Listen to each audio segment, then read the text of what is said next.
Well, I'm back. I'm back!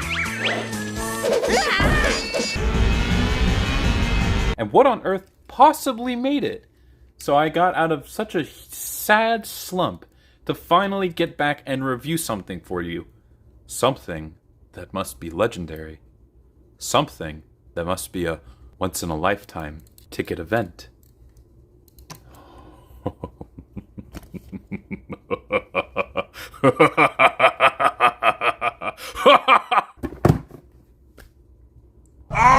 I love Jabba the Hutt. And I also love Star Wars. And I also love the Black Series mold of this character, but never could quite get it. Now, this figure that I'm about to talk about, this is a reissue of a figure that came out in a Rancor set that costed, like, I think $300. And that was obviously a no-go, basically impossible to get nowadays. And then the second time they released it was in a HasLab. Ooh, my favorite. But now I don't have to worry, because today we're going to be taking a look at... I already showed this off on camera, I made the joke, but Jabba the Hutt! Oh, oh, oh, oh. Me chawanga Chewbacca. Me wonka my wonga. Me sakama exploded a hula. Oh, Solo watching in the corner. Vintage Collection Jabba the Hutt playset. Hasbro, we gotta talk. Before we get into anything, we gotta talk. Why did this take a literal year to come out? A literal year. I'm not joking. I got this guy and the Core Class Optimus and Bumblebee 2-pack at the same time because that's when they went up on pre-order. And it only took a literal year for this thing to get sent out. It is a reissue of a Jabba the Hutt. The only new piece is, I think, this throne and this guy. Why did this need to take a year-long wait? A year! I have moved an entire house in the span of that. A year. Fucking Space Jam! So that's actually why I took so long to upload something. Because I was waiting for this thing to release. That's totally what it was. It wasn't for the fact that I just... let's get off that. So on the front, we have a nice cheeky reference to the old vintage box set with Jabba here, Luke, not with a chain around his neck, probably because it doesn't come with them, and these three dudes, and also EV-99, which he wasn't there at first, but he's in part of this set for some reason. Yes, I know, it's nice, it's cute, but I gotta ask Hasbro, can you move on? Cool, you like vintage Star Wars, one of the most important toy lines ever, and like the vintage collection was cool and all, but like, it has been over 10 years. Can we get a new toy line? The last one we got was Black Series, like 3 3/4 inch Black Series. Again, that was over 10 years ago. Do something else. Yes, we get it. Vintage toy line, very nostalgic, but I think you've made your point. Let's do something different, huh? All I'm saying is, if Legacy only gets to last 3 years, why does this and Black Series get to last forever? No wonder the Star Wars toy line's fucking dying. You get some other images on the back. You get a nice image of Jabba. That one's a little nicer. And that's all the stuff you get. I'm gonna have to put all that on the throne, aren't I? Alright, let's get this guy opened up. Right off the bat, the first thing of note is that EV-90, both 8D8 and Salacious Crumb come in cards because, of course, we're obsessed with these cards because they're so much more collectible like that. They don't even have really appealing backs. It's just, this does not look like a vintage back of the card, you know? But I have to say, they still do look quite nice here. I don't know about this, but oh, it's so cute and it's nice and it's silly that he's in such a small card. And would you look at that? They still have these inside. Almost like they want you to display them like this as very nice collector pieces. And I have to say, I think I might keep them in here like that because they just look so much better here. And I don't want to upset any on the card collectors.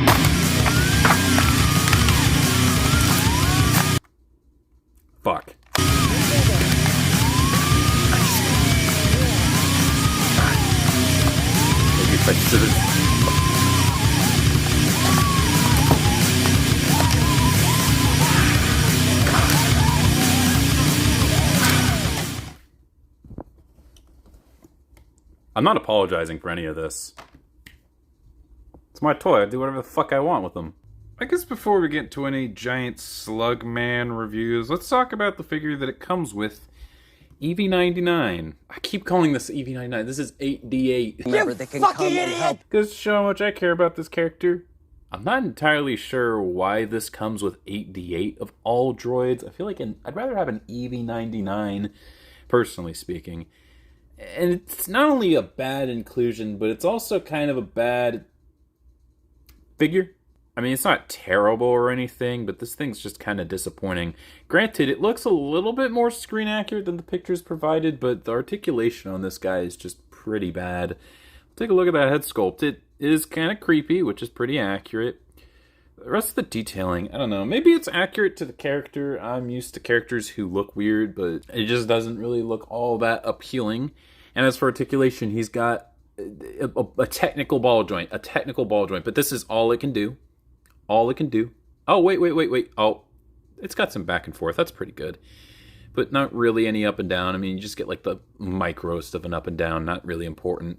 8D8 when he finds out that EV99 is a girl. Shoulders rotate, but not even at the base of the arm. They move here with this extra little tab. Maybe that's accurate. I don't know. Any super 8D8 fans out there, I guess leave a comment if you want. Unfortunately, no in and out, and no elbows, no wrists, no nothing. It's all way too thin for that, which, I get it, that's just kind of the character design, but would anyone really mind if the limbs were thickened out at least a little bit, maybe just the arms, so you could get some actual posability? I feel like that'd be kind of nice. The waist rotates, and that's pretty much it. It looks like there's a side-to-side, but no. Unfortunately, everything's super rubbery, but like not actually rubbery, it just feels kind of flimsy, so I don't know, maybe there is a back and forth movement, but I feel like I'd break it if I did it too much. I'll say one thing that I like about this figure. He's got hips that go up and down to a pretty good degree. They're nice little ratchets, so they're not going to get loose, which I'll talk about why that's important in just a second. But he does have one more piece of articulation. He's got a foot that can go up and down. That's pretty nice. I don't know, considering the fact that it's supposed to be a vintage collection figure, because he's on a vintage collection card, I'd expect a little bit more articulation out of this. It kind of reminds me of like a Bounty Hunter 5-pack that I got like a year ago. I think it's more than a year ago. And it just has 5 points of articulation. They don't even look particularly that much better than its predecessors. Just kind of a waste of time and money. And the reason for that is because we're going to bring in a size comparison with my other 8D8, this one. This one just, to me, looks a little bit more accurate. It's bigger.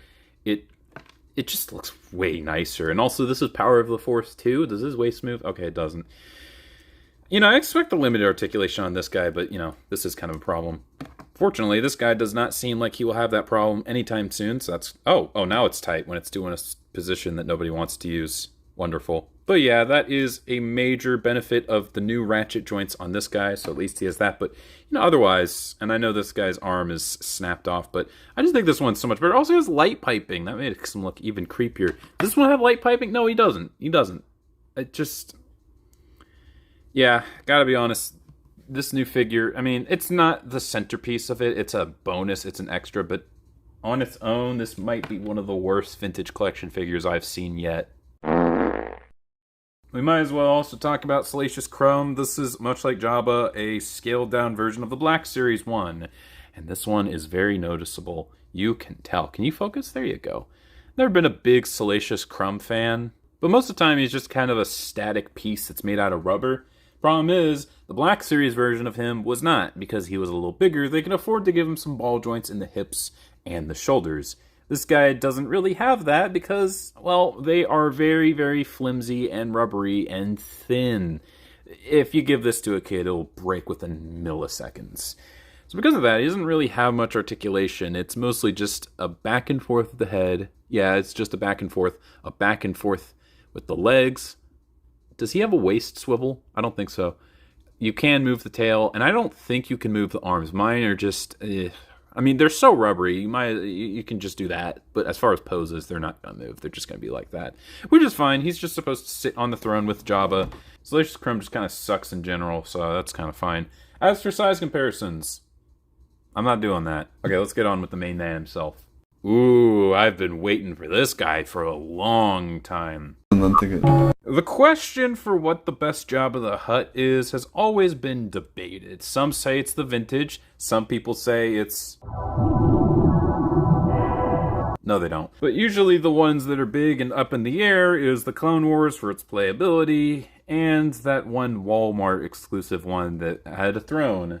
And it looked good for the time, but ever since the Black Series figure came out, I don't think I can ever look at that figure without wanting to throw up in my mouth. The Black Series one is just perfect in all aspects when it comes to the details and the sculpt. So then some genius thought, hey, let's take that amazing figure and downscale it. And we'll also get rid of that obnoxious mouth gimmick that it had, which means that you basically didn't have any shoulder articulation, and it would be a sensation. What a great release. Oh, wait, one more thing. Let's make it basically impossible to get. Oh, you thought the Vintage Collection Gamorrean Guard was bad with that? Ho, ho, ho, ho. Yeah, I'm just glad that they finally released a set where you can get this great Jabba the Hutt figure at the normal Star Wars scale for relatively cheap and easy. The sculpt work is pretty damn good. I don't know why he's got a square underneath his ass.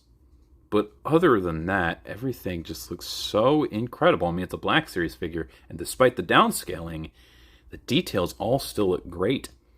The only thing that really changed with this version of the release compared to the Black Series one was the paint applications. If you did get this dude with the Black Series Rancor, it had some pretty rough paint applications, and it did make it look a little cheap.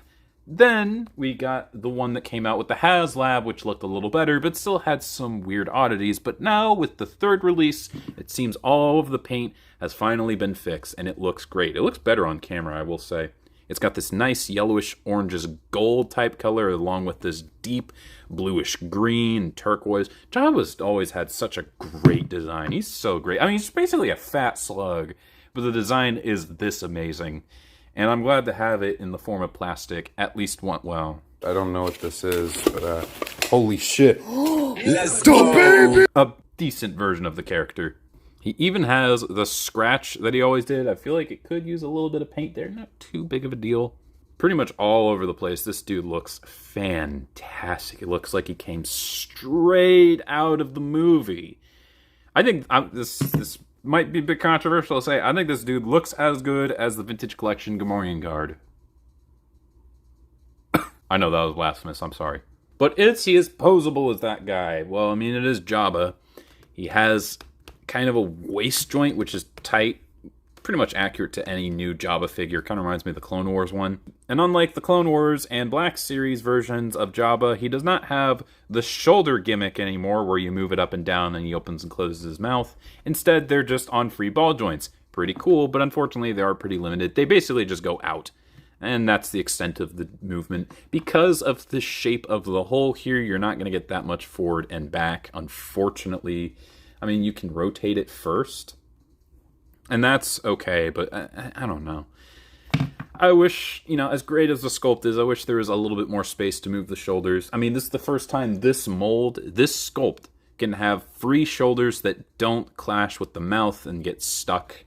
Although I never had the Black Series version, so I don't know how intrusive it is. All I know is that the Clone Wars one, very intrusive. Anyways, the rest of his articulation is pretty good. He's got the elbow bend, which is on a ball joint or pin and socket, whatever. And he also has that same joint with the wrists, and you actually can tell it's on a ball joint because there's a little hinge there, so it can go in like that.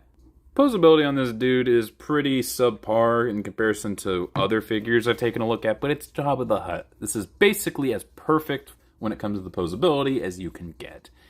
Some people might protest the lack of any tail articulation.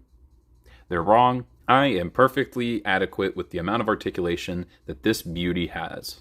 Here's the throne, and it's got all the details I've come to expect. These weird cyclopses with hoops that I do believe are made out of metal or just really well done plastic. And they do move. I wish they were a little bit looser. I really only know about these because of a certain YouTuber. Go subscribe to Mighty Jabba Collection. He's great. As a throne, it's pretty big and it's pretty hefty. But as you can hear, it's not just a boring piece of plastic. It has wheels underneath, so it can actually roll. Wow. A modern mainline Hasbro figure that has a gimmick and isn't boring as sin. That's amazing. Listen, I know I've defended the lack of gimmicks on other figures before, but like this one's unintrusive. It's cool. There's no reason to not have it. I'm glad that he does at least have it. Also, do these heads move? I feel like they do. They're a little bit, no, maybe I'm just imagining things. I don't know. But I feel like they're a little bit off-center. Maybe that's just an error. Who knows? But what's the throne without some accessories, right? First, here's this piece. This, I believe, for the longest time, they only really ever used the one that came with Ultra Jabba. That one was with the Walmart exclusive and the Clone Wars one. And of course, you also have the hookah and the pipe, which came pre-bent out of the box. That's always lovely. But that just kind of slides in there quite like that. And maybe you can set it back. I wish there's like a place you could plug them in. Maybe that would ruin the look of the empty throne that nobody will ever display like this. But I remember a couple of others had this. I don't know. So you just plop a Jabba onto here, and he can hold the poo. He can hold the pipe in his hand, but you have to get the thumb around it. And that itself is a really good pose, but unfortunately because of his pretty mediocre shoulder articulation, it's kind of hard to get it into his mouth. But I'm sure you definitely could with enough practice.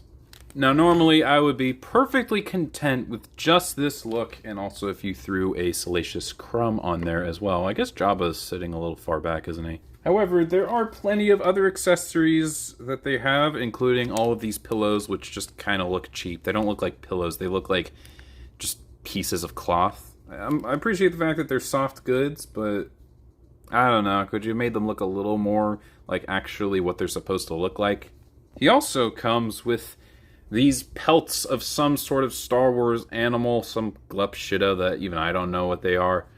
And I think this is neat, but I don't know where to place them on the throne, and I don't think I'm going to keep this guy out on display, so much like the pillows, I think I'm just going to put them off to the side. But the fact that they're on here is pretty appreciated. And then he also has... Oh, okay, so he's got a bunch of, like, food and cups, and he's got his plate, which is cool. That looks a little cheap. What the fuck is that? But he's also got the little frog dude. Oh, that's neat. Can you put it in there? Does this come off? Holy shit. Sorry, I was just gonna make this giant monologue about how nice these accessories are, but it might be a little bit too much. They don't stay in place anywhere, and I think they're much better off just staying in the baggie. But come on, man, I gotta use this guy. I gotta use him.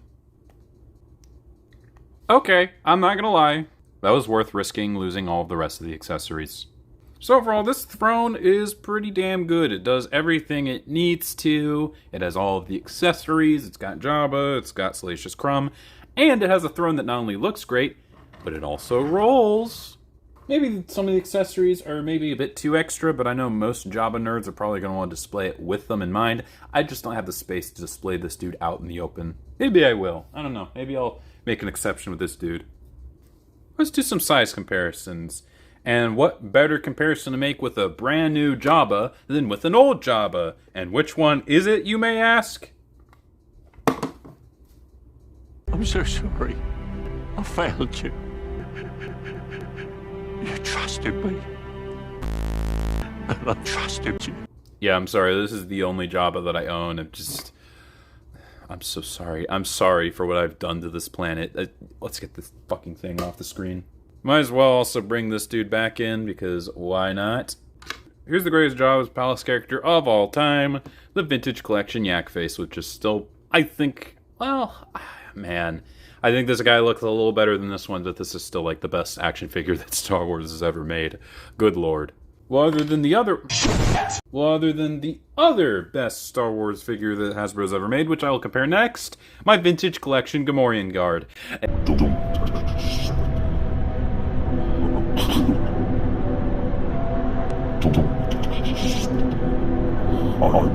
Let's wrap this comparison up with one more figure, which might seem a little odd, but we have Siege Optimus. What the fuck? Why am I comparing this Optimus to this guy?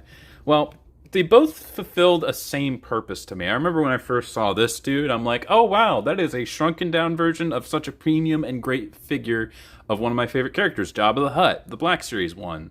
He's got a couple of weird mishaps, like his paint looking a little cheap, but that just kind of adds to the charm of it. And then this dude, which looked like a shrunken down mini MP10, but with a little bit of back kibble and shoulder kibble, that's fine. So I kind of view these figures about as on par with each other. Shrunken down versions of great figures, and I love both of them. And finally, let's end this off with one more comparison.